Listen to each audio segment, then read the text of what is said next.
Om Swastiastu, kami dari kelompok 2 akan mempresentasikan materi mengenai aspek pemasaran dalam studi kelayakan bisnis. Berikutnya adalah nama anggota dari kelompok 2, yaitu yang pertama, absen 1 Niwayan Widiantari, absen 4 Putu Eka Sri Wahyuni, absen 21 Nikade Ayu Pradina Dewi, absen 26 Pandiayu Citra Kusuma Dewi.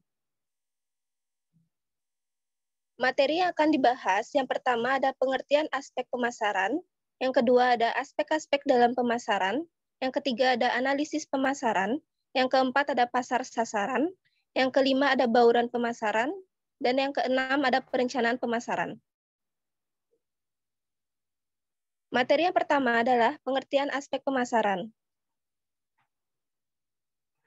Pemasaran merupakan usaha terpadu untuk menggabungkan rencana-rencana strategis yang diarahkan kepada usaha pemuas kebutuhan dan keinginan konsumen untuk memperoleh keuntungan yang diharapkan melalui proses pertukaran atau transaksi. Aspek pemasaran merupakan faktor strategis atau kunci dari keberhasilan perusahaan. Jika permintaan terhadap produk atau jasa yang dibuat kurang memadai, seluruh kegiatan aspek-aspek yang lain tidak akan terwujud. Baik, selanjutnya akan dijelaskan oleh rekan saya. Baik, selanjutnya ada aspek-aspek dalam pemasaran. Aspek pemasaran merupakan faktor strategis atau kunci dari keberhasilan perusahaan. Jika permintaan terhadap produk atau jasa yang dibuat kurang memadai, seluruh kegiatan aspek-aspek yang lain tidak akan terwujud. Jika prospek permintaan terhadap permintaan produk lebih kecil dari penawarannya, maka sistem produksi produk tersebut tidak layak dilaksanakan. Jika marketplace masih tersedia, maka perlu diselidiki apakah pasar masih mampu menampung produk baru yang direncanakan, agar dapat mengetahui potensi permintaan dan penawaran terhadap suatu barang atau jasa. Perlu dilakukan penelitian yang mendalam tentang perkembangan permintaan dan jumlah pemasoknya. Analisis pemasaran akan ditujukan kepada berbagai aspek seperti berikut. Yang pertama ada aspek kecenderungan pasar, kedua ada aspek kesempatan pasar, ketiga ada aspek segmentasi pasar, dan yang terakhir adalah aspek potensi pasar. Kemudian materi ketiga ada analisis pemasaran.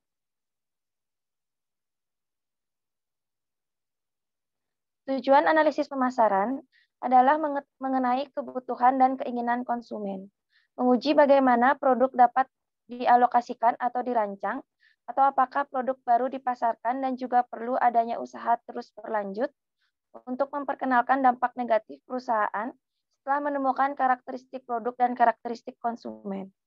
Analisis pemasaran harus menekankan kepada berbagai aktivitas yang diarahkan kepada studi yang sistematis terhadap yang pertama ada kebutuhan dan keinginan konsumen, kedua ada karakteristik produk untuk melihat sejauh mana suatu produk telah sesuai dengan kebutuhan, keinginan, dan keinginan konsumen. Ketiga ada struktur pasar persaingan, keempat ada karakteristik konsumen, dan yang terakhir ada laju perubahan kebutuhan, keinginan, dan kemampuan konsumen. Analisis pemasaran merupakan alat yang memberikan kemampuan bagi manajemen untuk mengembangkan dan memilih strategi yang tepat untuk menyaring produk, menempatkan produk pada posisi pemasaran yang tepat, memelihara produk, dan manakala diperlukan melenyapkan atau menarik produk dari pasar. Baik, presentasi selanjutnya akan dilanjutkan oleh rekan saya. Baik, untuk materi yang keempat adalah pasar sasaran. Pasar sasaran atau target market adalah sekelompok konsumen atau pelanggan yang secara khusus menjadi sasaran usaha pemasaran bagi sebuah perusahaan. Dalam menetapkan pasar sasaran, terdapat 3 langkah pokok yang harus diperhatikan, yaitu sebagai berikut. Yang pertama ada segmentasi pasar. Segmentasi pasar adalah kegiatan membagi-bagi pasar yang bersifat heterogen dari suatu produk ke dalam satuan-satuan pasar yang bersifat homogen. Kriteria yang harus dipenuhi segmen pasar yaitu terukur, terjangkau, cukup luas, dan dapat dilaksanakan. Kemudian yang kedua ada penetapan harga pasar. Penetapan harga pasar sasaran adalah merupakan kegiatan yang berisi dan menilai serta memilih satu atau lebih segmen pasar yang akan dimasuki oleh suatu perusahaan. Perusahaan dapat mengikuti salah satu di antara strategi spesialisasi produk, konsentrasi pasar tunggal, spesialisasi efektif, spesialisasi pasar, dan peliputan keseluruhan. Yang ketiga ada penempatan produk. Penempatan produk mencakup kegiatan merumuskan penempatan produk dalam persaingan dan menetapkan bauran pemasaran yang terperinci.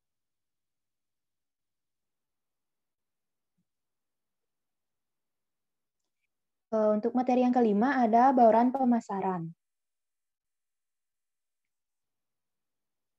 Bauran pemasaran merupakan strategi yang dijalankan perusahaan yang berkaitan dengan penentuan bagaimana perusahaan menyajikan penawaran produk pada satu segmen pasar tertentu yang merupakan sasaran pasarnya.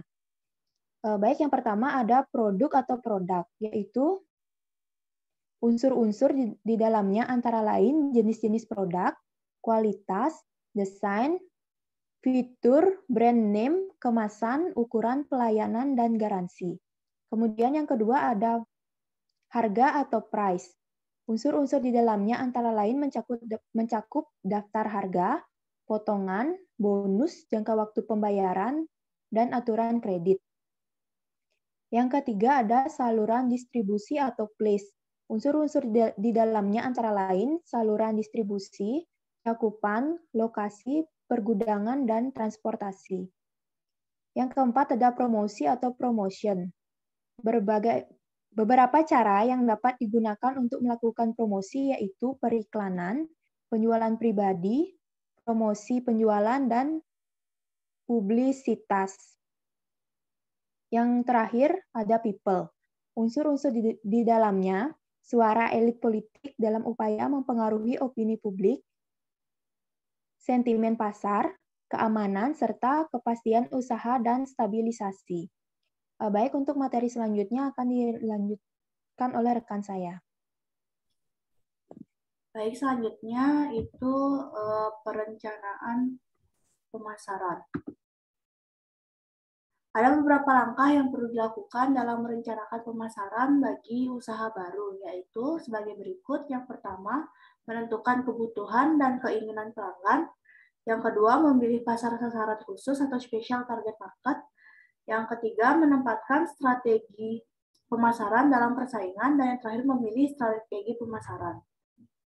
Dalam sistem pemasaran, terdapat beberapa target yang saling tergantung dan saling berinteraksi satu sama lain.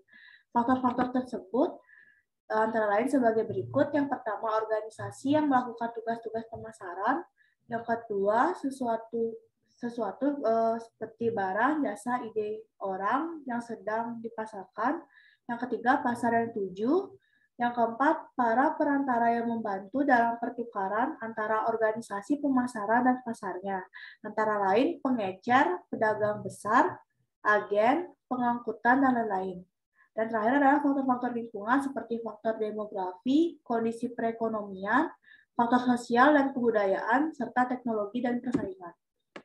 Sekian presentasi dari kelompok 2, dilanjutkan sesi diskusi. Untuk waktu dan tempat, saya kembalikan kepada Bu Pasuma. Terima kasih.